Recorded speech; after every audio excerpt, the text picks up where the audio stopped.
The reason why I decided to come to Project Veritas is because people need to know what's actually going on with Google. There's this facade about what they're doing, but what they're actually doing, what the employees are actually seeing inside the company is different. But the reason we launched our AI principles is because people were not putting that line in the sand, and they were not saying what is fair and what's equitable. So we're like, well, we are a big company, we're going to say it. People who voted for the current president do not agree with our definition of fairness. They're not an objective piece, they're not an objective source of information. But then there are teams which are called ML fairness. ML fairness, the teams? Fairness, like, yeah. You know, you need to be fair. We're also training our algorithms, like if 2016 happened again, would the outcome be different? They are a highly biased political machine that is bent on never letting somebody like Donald Trump come to power again. 2020 is certainly on top of now my old organization, Trust and Safety, is top of mind. They've been working on it since 2016 to make sure we're ready for 2020. This is a Goliath I am but of David, trying to say that the emperor has no clothes. He got called in front of Congress multiple times. They can pressure us, but we're not changing. Being a small little ant, I can be crushed, and I'm aware of that. But this is something that is bigger than me. This is something that needs to be said to the American public. Elizabeth Warren is saying that we should break up Google. And like, I love her, but she is very misguided. Like, that will not make it better, it'll make it worse, because now all these smaller companies who don't have the same resources that we do will be charged with preventing the next Trump situation. It's like a small company cannot do. And it's like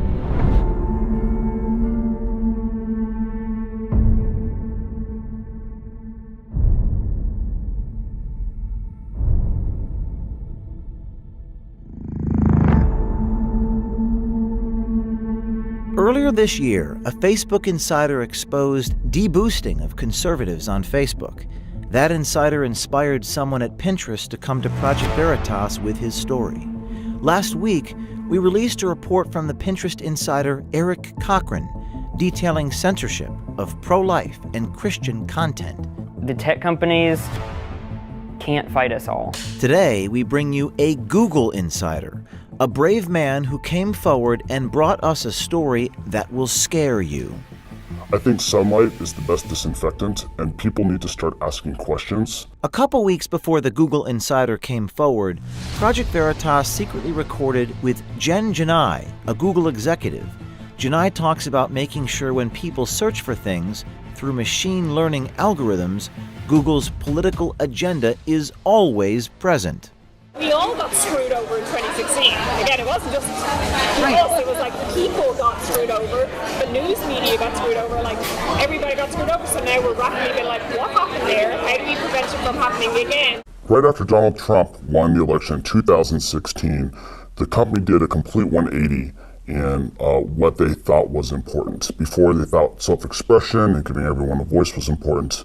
But now they're like, hey, there's a lot of hate, and because of there's a lot of hate and misogyny and racism, that's the reason why Donald Trump got elected. And so we need to fix that. And we need to start policing our users because we don't like to have an outcome like that. We don't want to have an outcome like that to happen again. Yeah, let's talk a little about that. Tell me more about what you observed at these meetings right after Trump was elected. Who said it? What was said exactly?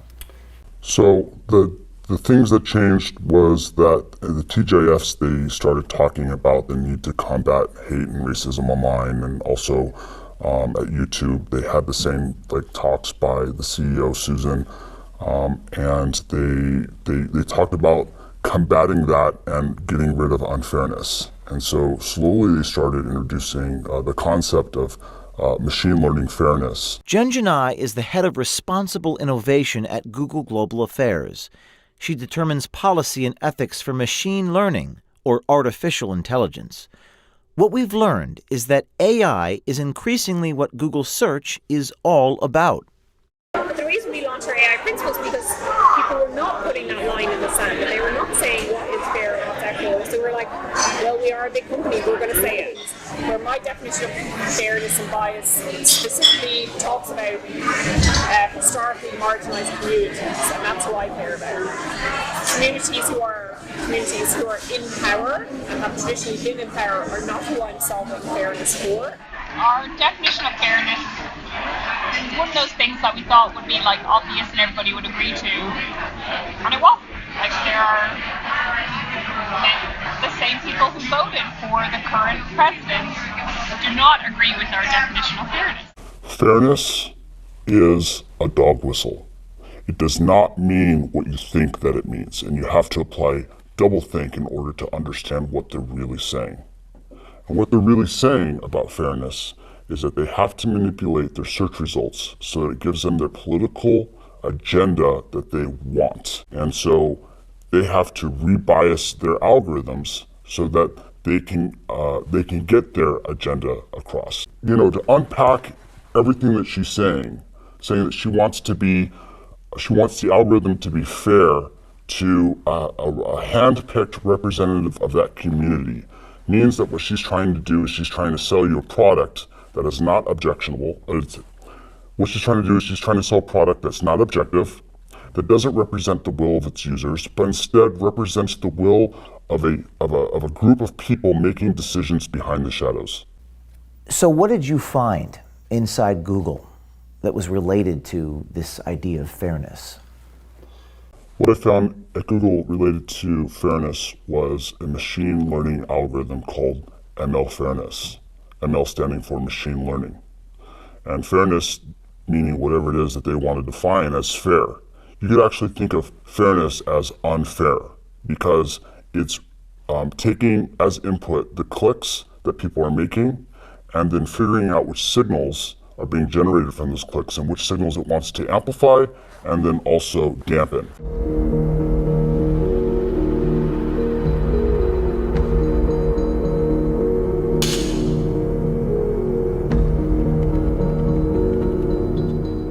So I have google.com up in front of me, and I'm going to try to put this AI machine learning thing to the test. I'm going to type in the following words: men can.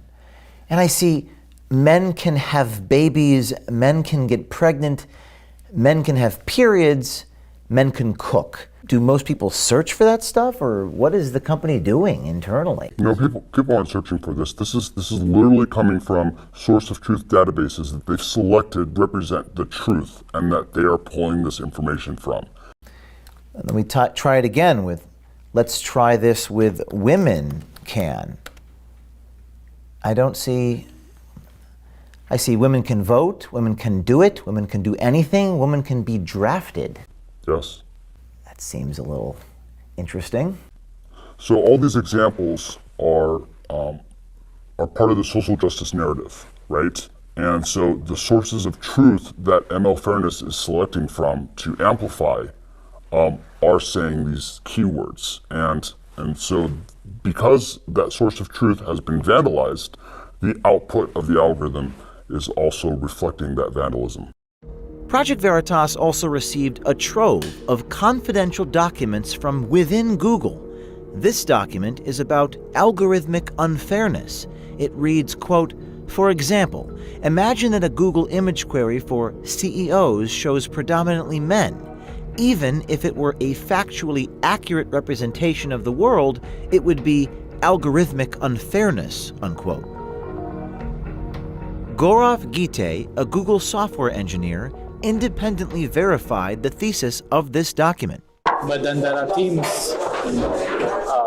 which are called ML Fairness. ML Fairness, the teams? Fairness, like, Yeah. you know, you need to be fair. Yeah. So they're trying to modify the model such that even if the data for female CEOs is It's low. It's low. It kind of balances out. It still balances out. Now, this is a confidential document, correct? Yes. It's not a document that Google has come out and admitted that this is their process. That's correct. And in this document, it says, I'm going to read from it. In fact, if you brought this up without the document, they would say that this is a conspiracy theory. Wow. So then they wouldn't admit this publicly. They would never admit this publicly. In this document, it says, in some cases, it may be appropriate to take no action if the system accurately affects current reality, while in other cases, it may be desirable to consider how we might help society reach a more fair and equitable state via product intervention. What do they mean by that? So what they want to do is they want to act as gatekeepers between the user and the content that they're trying to access. And so they're going to come in, they're going to filter the content, and they're going to say, actually, we don't want to give the user access to that information because it's going to create an outcome that's undesirable to us.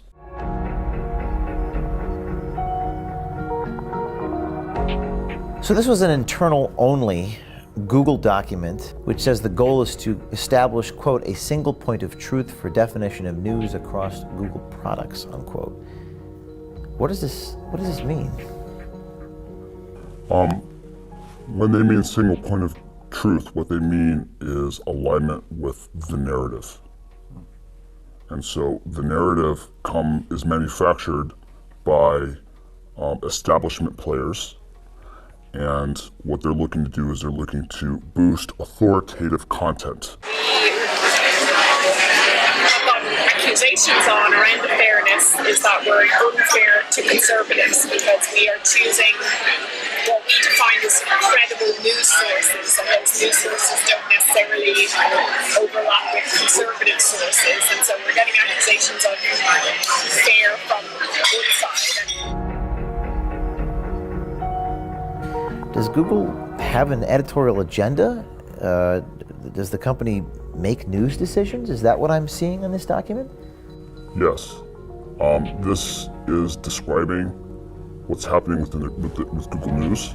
Would Google have a problem if people saw this document? Yeah, I think so. Why wouldn't Google want people to see this document? The reason why is because right here in some of these boxes, they're applying editorial, their editorial agenda onto the news sources. And if you were to expand that, you would see that there's machine learning fairness within these algorithmic checks. And they state right here that it's for crawlability and extractability, but in reality, does it fall in line with their agenda? And if it does, it pops to the top, and if it doesn't, then it gets buried. Other internal documents expose Google's hopes for ML fairness. Training data are collected and classified. Algorithms are programmed. Media are filtered, ranked, aggregated, and generated. People, like us, are programmed. Sounds like social engineering, not search querying.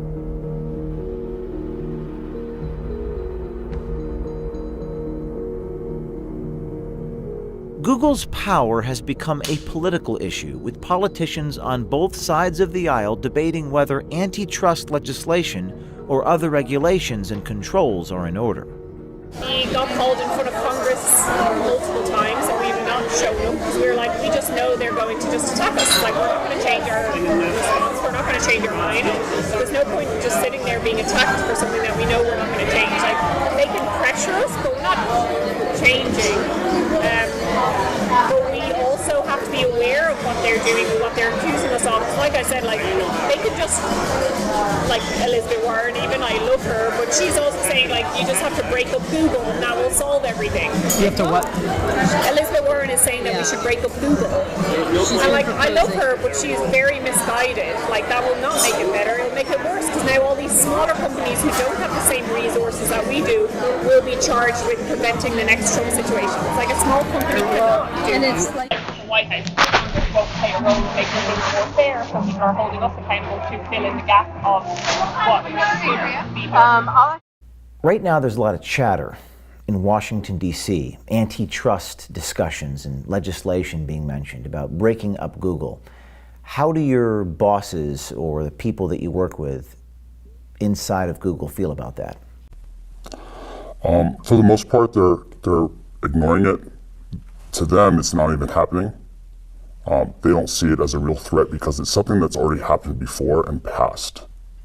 She just said what Google's really thinking, and they won't say in public. But she just said, you know, what a lot of us see and know to be true. And you guys just got her, and she just said the truth. They're not objective piece. They're not an objective source of information. They are a highly biased political machine that is bent on never letting somebody like Donald Trump come to power again. 2020 is certainly on top of now my old organisation, Trust and Safety, is top of mind. They've been working on it since 2016 to make sure we're ready for 2020. So training our algorithms, like if 2016 happened again, would the outcome be different? It's unclear what Janai is exactly referring to, but Google's political agenda is undeniable.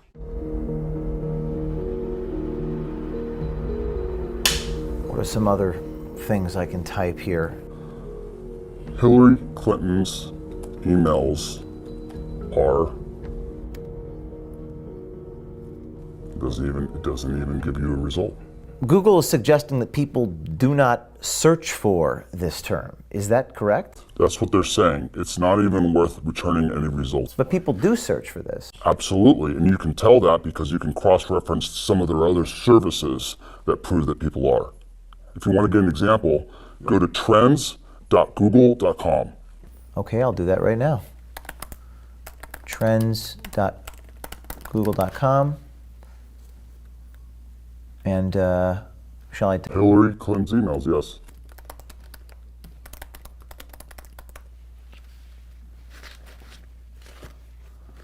Okay, and set it to the last 5 years.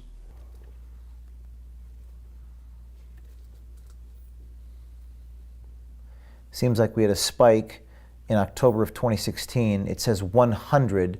I guess is that 100? It's all relative. So in order to get an idea of the relative importance of this, you're going to want to compare it against another search term. Let's type in Donald Trump's emails. Okay. Show me what I'm looking at here. So what we see right here is relative to the search term of Hillary Clinton's emails, Donald Trump's emails has no search traffic. No search traffic. Now let's go back to google.com and search for Donald Trump's emails, and it should show us no autocomplete because according to Google, no one searches for it compared to Hillary Clinton's emails. But it does. It gives us a whole bunch of different examples for autocomplete. So fewer people search for this and it autocompletes, and everyone searches for Hillary Clinton's email and it doesn't. That's right. What's the explanation? Well, according to them, Hillary Clinton's emails is a conspiracy theory and it's unfair to return results based on her emails. And so through their program of ML fairness, they've deleted the autocomplete off the internet like it didn't even exist. How did they do that? Was it manually? Was it a human being? Was it a machine? AI? Well, the way that it works is that they're training the AI now with a bunch of humans that you can consider them social justice warriors or whatever you want to label them, but they are feeding the information and training the AI so that it will return results like this. And when they aren't able to train it, there's actually someone that will go through and manually delete certain keyword terms or put it as a blacklist. There's a lot of people filing bugs internally against Google, against these invalid results, and they ignore them because they've got no interest in fixing things that go against their social justice narrative or reduce what they consider to be fair. Google is protected by Section 230 of the Communications Decency Act. It says, quote, "No provider or user of an interactive computer service shall be treated as the publisher or speaker of any information provided by another information content provider," unquote. Meaning Google is not liable for any content on their platform. Some people think a solution is this Section 230 and taking it away. I mean, they violated not only the letter of the law, but the spirit of the law. Section 230 says that in order for them to be a platform, they can't censor the content that they have. And instead, they've decided to act as a publisher, making them responsible for everything that they put on. And they're still masquerading as a platform, even though they're acting as a publisher. It doesn't stop with Google search. Our insider says political biases are censoring voices on YouTube, owned by Google as well. He says the YouTube rollout discussion was at a rather bizarre location. We didn't have it. It was a special occasion that happened in May, and they invited us all to the Masonic Temple to talk about the future of the company for YouTube, and they described that they were going to have more content filtering. And right after that happened, a lot of the content creators started to get demonetized, and their videos started to get deranked. I'm talking about Dave Rubin, talking about Carpe Diem, talking about Tim Pool, and a lot of the other content creators that are within the YouTube ecosystem just saw their view counts just go through the floor. What did YouTube do to make their view counts go down? So Google is targeting what they consider to be right-wing news commentators. So that includes Tim Pool, Dave Rubin, Stephen Crowder, and a host of other right-wing people that they are coming in, they're deciding that they don't want these opinions to have a wide appeal. And so they're coming in and they're putting their thumb down and they're deciding which content the users are allowed to see. The way that Google is able to target people is that they take videos and then they do a transliteration through using artificial intelligence.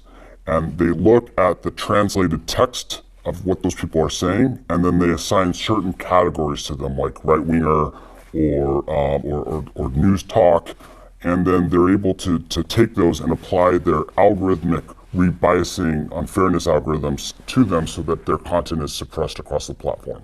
Specifically, the insider verified that PragerU, the conservative educational YouTube channel, and talk show host Dave Rubin's videos received heightened analysis in the artificial intelligence program Viacom. Viacom polices YouTube distribution, singling Prager and Rubin out as right-wing and news talk. So they're applying narrative control. What's scary about this to you?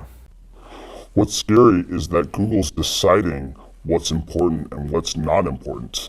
They are going through and they're effectively deleting conversations from the national narrative. It reminds me of a book called 1984, and that should have been a warning. 1984 should not be a user manual on how to run society. And Google's falling directly into that trap, where they're deciding what gets read, what gets consumed, what people are able to click on, what appears. It reminds me a lot of fascism. It's not just about burning books.